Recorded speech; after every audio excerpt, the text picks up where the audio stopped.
Hi, I'm Stuart from the Norfolk Honey Company and welcome to more Getting Started in Beekeeping. So this is an ongoing series of videos designed for the beginner beekeeper, somebody who's not yet started beekeeping or who has just started beekeeping and is looking to expand their knowledge, their techniques, their understanding of how honeybees work and how we as beekeepers can help honeybees become strong, healthy and hopefully produce some honey for us.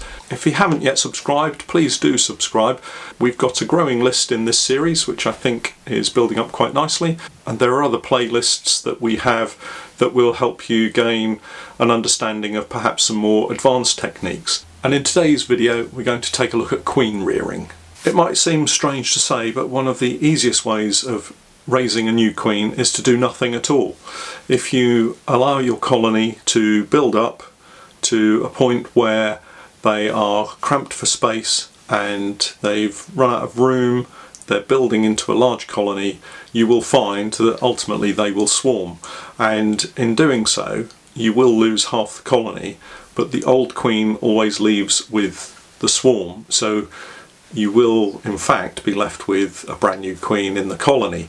And if you did nothing at all, then that's what you would get. You'd get a half-size colony and a new queen. And for some people that might seem to be an easy way of generating a new queen. But if we think about it, it's also not a terribly efficient way of producing a new queen, because you're going to lose half of your colony, and when we talked about swarming, you'll lose half your colony and any honey production that you might have enjoyed is going to disappear over the hedge with the swarm. So you could end up with no honey for that season, which would be quite disappointing really, because as a new beekeeper, one of the fabulous things about having honeybees is that very first honey crop that you enjoy, and it's well worth trying to hang on to the bees in order to produce some honey in that first season. For me also, if you allow your bees to simply swarm, it's somewhat irresponsible, because I think there are a lot of people out there who are still quite nervous and indeed frightened of honeybees and bees in general, and to see a cloud of bees disappearing over the hedgerow and just forgetting about them and not worrying seems to me rather irresponsible.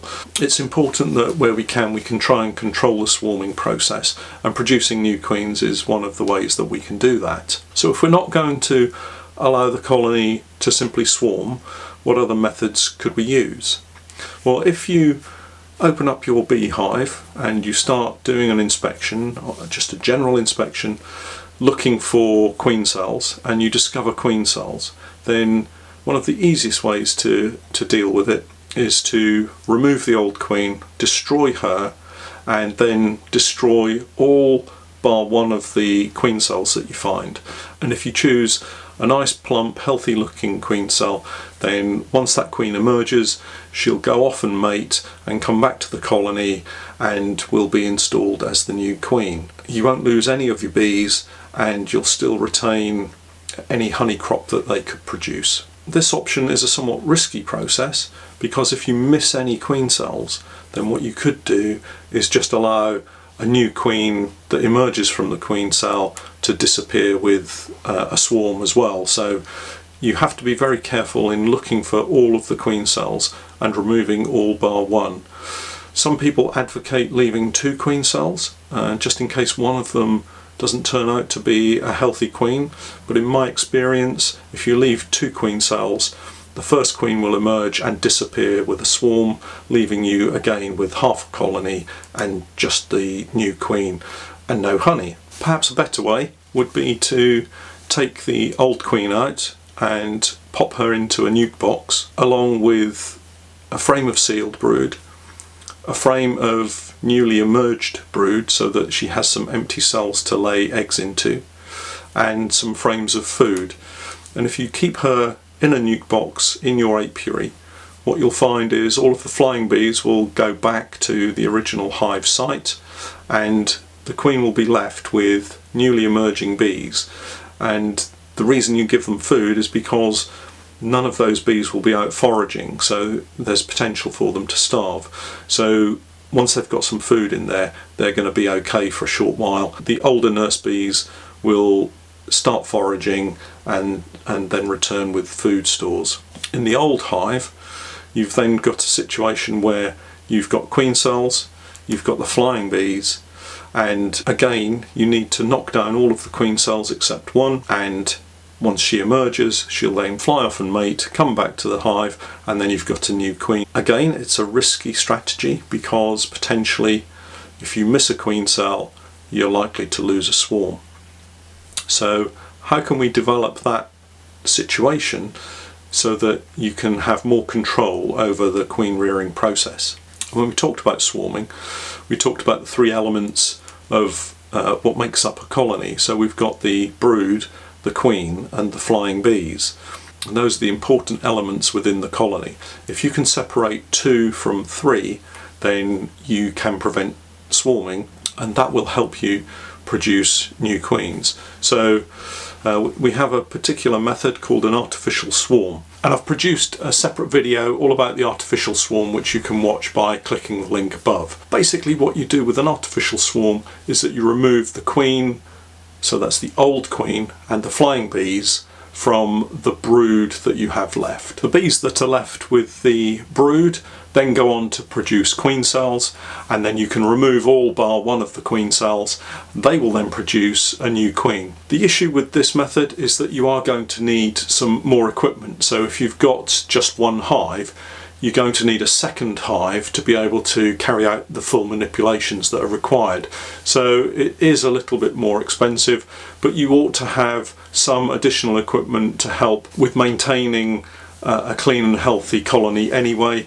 So it's important that when you first start beekeeping that you understand that it's not just buying a beehive, it's about buying the beehive and some additional equipment, and we'll talk about the equipment that you're likely to need in one of the upcoming videos. If you only have the one hive but you've also got a nuke box or maybe a couple of nuke boxes, and you can buy inexpensive nuke boxes made of a plastic material, polystyrene, or a wooden nuke box, depending on the amount of cash you want to spend. But if you've got 1 or 2 nuke boxes, you can produce new queens from one colony, and then once you've got your new queen produced, you can then unite that nucleus colony with the original colony, destroying the old queen and introducing the new queen, who will then become the head of that colony. And if you're interested in looking at how we produce nukes with new queens from a single colony, if you take a look at the video that I've produced called 2 nukes from 1 colony, that will give you a full demonstration of how I produced those. And it's a very effective method of producing new queens with minimal amounts of equipment. So from that point we then move on to slightly more sophisticated methods of queen rearing, and these really I'll just give an overview of, because for the beginner beekeeper they become a little bit more technical and you're going to need more equipment to be able to carry out some of the manipulations that are required. To start with, let's take a look at the Demaree method, and this is a method whereby we separate the existing queen and the bottom brood box, and we make sufficient space between the bottom brood box and a brood box above so that the queen's pheromone doesn't travel up into the top brood box, and the bees that are in the top brood box, not detecting their own queen, will then go into queen cell production. It's a very useful method of using one position where maybe you don't have a lot of room in your back garden, in your backyard, wherever you're keeping your bees, and you can produce queen cells in just one position. As with most of these things, there is a downside. There's quite a lot of lifting that needs to be done with a Demaree setup, because you do still need to inspect the bottom brood box. So it means having to lift a single brood box off the top, and then the supers that you have between the two, as you can see in the picture. However, it's a very valid and positive way of producing queen cells in a controlled manner and works very well, and we'll give a demonstration of that in the coming season. One of my favourite ways of producing queens is using something called a Cloake Board, and this is a board that slides in between 2 brood boxes that separates the bottom box from the top box and therefore cuts off the queen pheromone from the queen in the bottom box. It's not too dissimilar from the Demaree method, but we don't need to separate the top box and the bottom brood box by lots of supers, so there's not quite so many boxes to have to lift off. And what you can do is use this method to produce queens using a variety of different techniques. So for instance, there's a technique called the Miller method, and this uses a frame that you cut into a jagged edge, and then you have eggs in the cells along that jagged edge, and the queen cells are produced along the edge and hang down, making it easy to collect the queen cells from that jagged edge. There's the alley method, which involves cutting strips of eggs from a comb and then placing those onto a bar that sits inside the top brood box using the Cloake Board method, and then the queen cells are drawn down vertically from that position.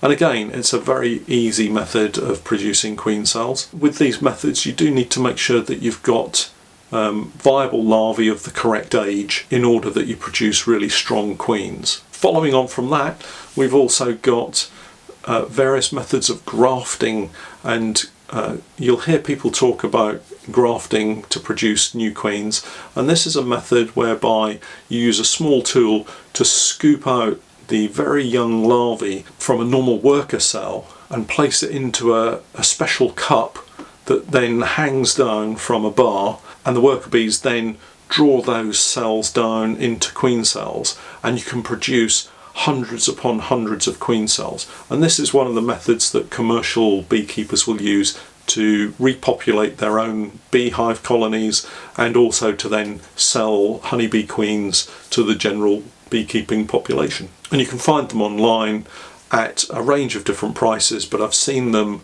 upwards of £40 to £50 for this coming season. So why not produce your own queens instead of going off and purchasing a queen from another supplier? It's cheaper, it's a lot of fun, and in doing it you'll gain a great deal of knowledge in how to produce queens for yourself. And once you have that knowledge, you don't have to go anywhere else to buy queens, you can just continue to produce your own. So there's several ways that you can produce queen cells. With the grafting particularly, you can use a system called the Easy Queen. There's the Jenter method. You can produce your own wax queen cells by dipping a piece of dowel into some molten wax, and I've done that before and that works really well, and the bees accept them really quickly. So there's lots of different ways. You can invest in queen mating nukes, you can invest in nuke boxes and more hives, and before you know it, you can spend a fortune on queen rearing and all the accessories that you need. For a beginner beekeeper getting started in beekeeping and wanting to produce just 1 or 2 queens, then I think some of the easiest methods are the ones that I detailed at the beginning of the video. Probably the artificial swarm is one of the best methods that you could use, and it gives you the skills and confidence to manipulate your colonies and understand and know exactly what's happening. Well, that's it for today. I hope you found that interesting. Please do subscribe if you haven't already, and don't forget to hit the like button. Next week we're going to start taking a look at pests and diseases. It's a really important topic that all beekeepers should have a basic understanding of, and I hope you'll join me for that. Thanks for watching.